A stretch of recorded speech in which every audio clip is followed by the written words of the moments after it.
were so gallantly streaming.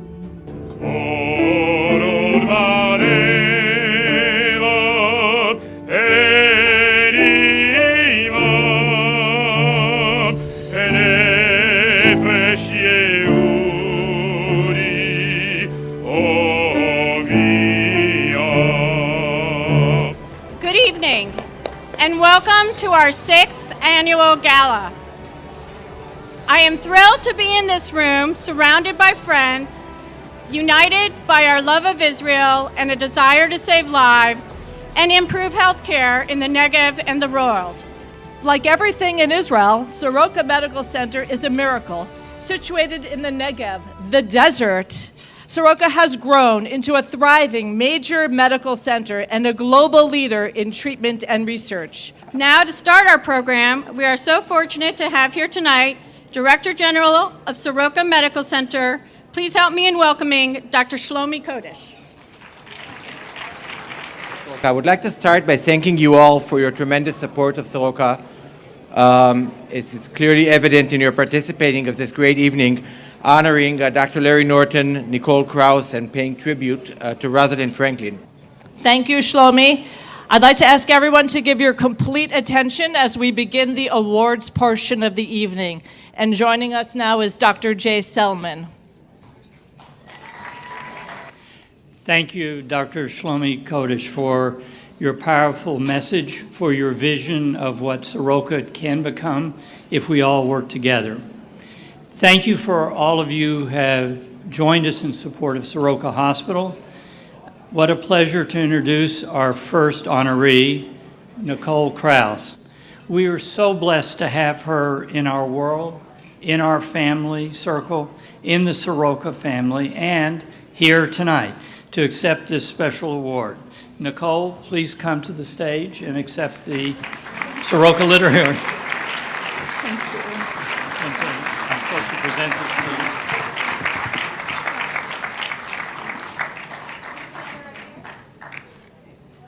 Thank you, Jay. A few weeks ago, I had dinner with Philip Roth. After the meal, he told me he had a special surprise for me and pulled up on his TV a late interview with Ben-Gurion, lost for many years. It took place in his desert home in Sde Boker in 1969 when he was already 82 years old. And there was something remarkable about seeing Ben-Gurion come to life so vividly in the desert landscape that became, in that last period of his life, so central to his vision of Israel's future. My name is Caroline Friedfurdig, and I am proud to serve on the board of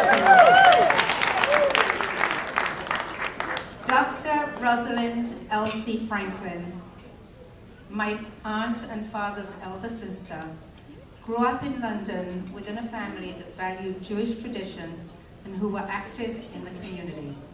Good evening. And on behalf of my family, thank you, Caroline, and the Soroka family for honoring my aunt in this way and for keeping her contribution to the scientific community and her memory alive. From labs around the world, the Rosalind Franklin University of Health and Sciences in Chicago, an exhibit in the Children's Hall at Beit HaTfutzot in Tel Aviv, and a new multi-million-dollar institute in England, her story and her reputation lives on. I would like to acknowledge and thank our brother and sister-in-law, Martin and Julie Franklin, for their generosity and substantial contribution to the Rosalind Franklin Personalized Medicine Laboratory and the new Cancer Center, for continuing to show how work and legacy continues to impact the world. Thank you again for allowing me to accept this tribute on behalf of my aunt, and hope you enjoy the rest of it.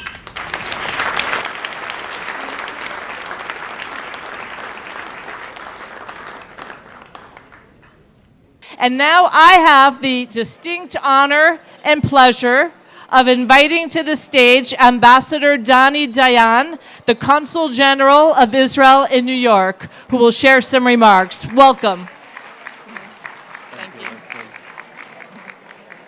Thank you, Rachel. Good evening. I must say that this is an amazing event. You know, Soroka is really a unique institution. Think about it. The claim to fame of Beersheba was actually something that happened more than 4,000 years ago. Abraham, Isaac, Jacob were in the city of the patriarchs Beersheba. And since then, until very recently, not much happened. No exciting things happened in Beersheba. Actually, I think that the later claim to fame of Beersheba was a dusty, sandy Bedouin market with camels roaming and $1 a piece T-shirts. That was true until Soroka came. The hospital came, a few additional institutions, but they revolutionized Abraham's city. Thank you so much, Ambassador Dayan, for those beautiful words. And now I have the honor of calling to the stage our remarkable and extraordinary co-chairs, David Kimiabash and Angela Ritelny, who did a stellar job putting this evening together. So we're very grateful. I'm David, and this is Angela. And together we are chairs of tonight's dinner. I'm grateful and proud to have been with Soroka for over 3 years. I'd like to thank our professional team who worked so hard and make tonight possible, our Executive Director, Rachel Heiser-Scheinfeld, and our Development Director, Pazit Levitan.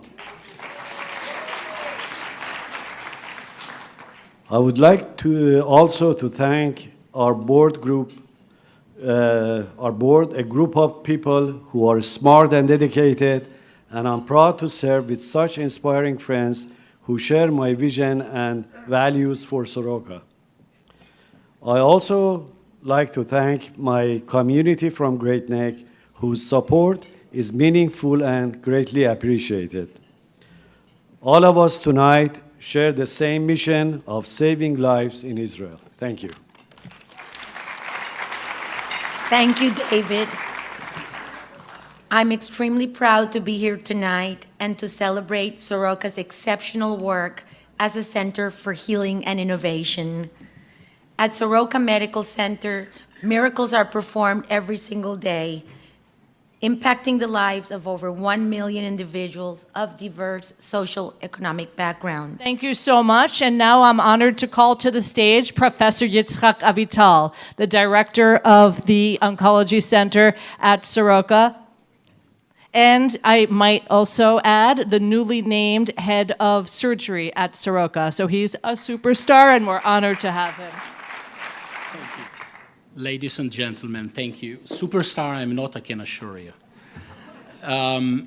What can I say more after this video and after all the smart people who were before me and will be after me? So I will tell you my simple story and how I got into Soroka. So I was born in Beersheba in Soroka many years ago. But most of my life I lived in the States. Actually, New York was my neighborhood, the Upper East Side. I went to NYU. I did a fellowship in Memorial Sloan Kettering, a small cancer center that you know here. And sometimes when I was the chief or the head of the hepatobiliary and GI malignancy section in the NCI, I realized that 80% of care of cancer care is done in the community and not in NCI designated cancer center.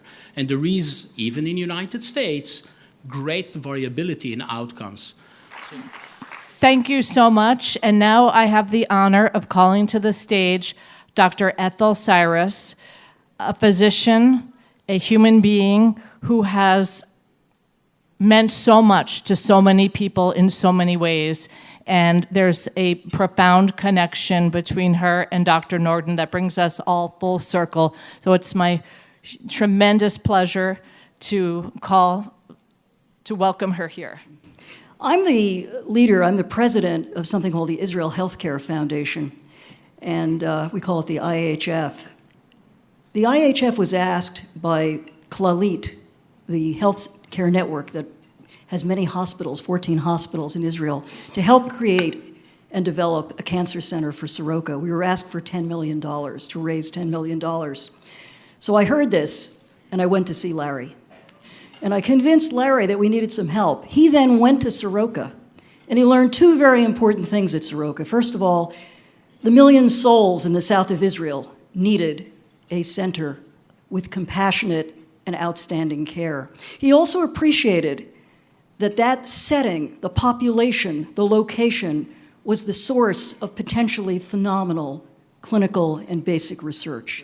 It is my great honor and pleasure to introduce my good friend, Dr. Larry Norton.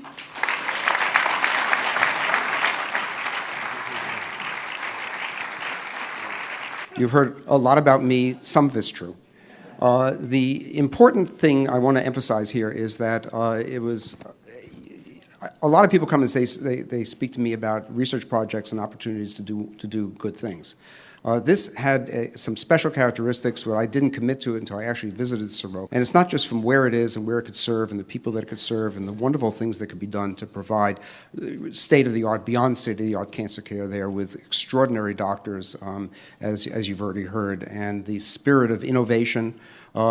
Israel is a place that's always becoming, and I'm trying to make cancer cure become. And so it's a perfect place to actually locate this in terms of the thinking and the patterns and the pioneering, adventurous spirit. Thank you so much, Dr. Norton. The promise of the Legacy Heritage Cancer Center is being celebrated tonight, and we couldn't be prouder. And now we call to the stage Jean, our wonderful auctioneer, who has some exciting experiences to share with you. So have fun. Good evening, ladies and gentlemen. How are you? How are you? My name is Gene Seidman, and I am your live auctioneer tonight. What if tonight was the night? What if tonight was the night that we actually funded the cure for cancer? Imagine if it was May 1st, 2018, and the people in this room were responsible for funding the end of cancer. Put your hands together for the incomparable maestro himself, Paul Schaefer.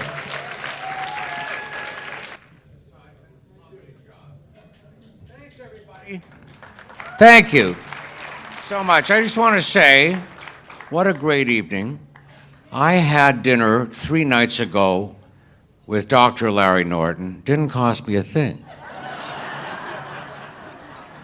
And I want to play a song, but before I do, I had the great pleasure of sitting with Dick Cavett and his lovely wife Martha. And Dick is, of course, one of the all-time great monologists. I don't claim to be, but he told me a story. I'm going to try to repeat it with your permission and apologies to you.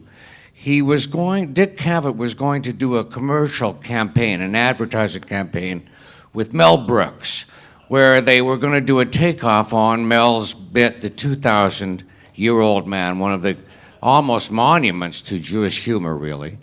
And Dick was going to do Carl Reiner's part. Mel came in, took one look at Dick Cavett, and he said, "Spectacularly Gentile."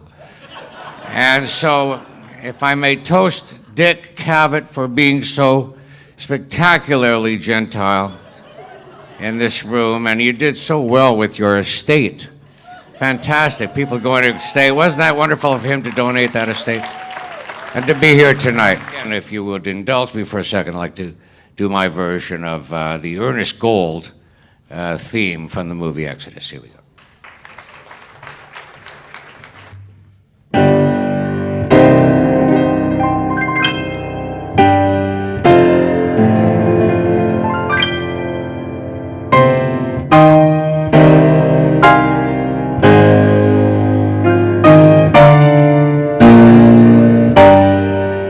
this is a great pleasure for me because I'm going to introduce a gentleman who is really, the word superstar, we bandy it around a lot, but in this man's field of jazz, he is a true superstar.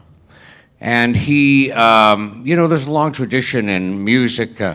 People call themselves doctor. One of my favorite jazz organists is a guy named Dr. Lonnie Smith. He's not a doctor of anything. He's a doctor of soul, really, and, and that's why I love him. And there's another tradition which is called doubling in jazz. Some guys, play a tenor saxophone, they double on alto saxophone. Sometimes a guy might play trumpet, he doubles on trombone. This is a jazz musician who doubles on oncology. And it gives me a great pleasure to bring him to the stand now on bass. Ladies and gentlemen, please welcome Dr. Larry Norton on the bass guitar. We're going to do a little bit of our rendition, are we not, of a Gershwin tune that we both love called Summertime. Okay, and here we go, and Dr. Larry Norton is going to start it off. While I get to the... All right, I'll walk over there. You play the bass. Okay, here we go.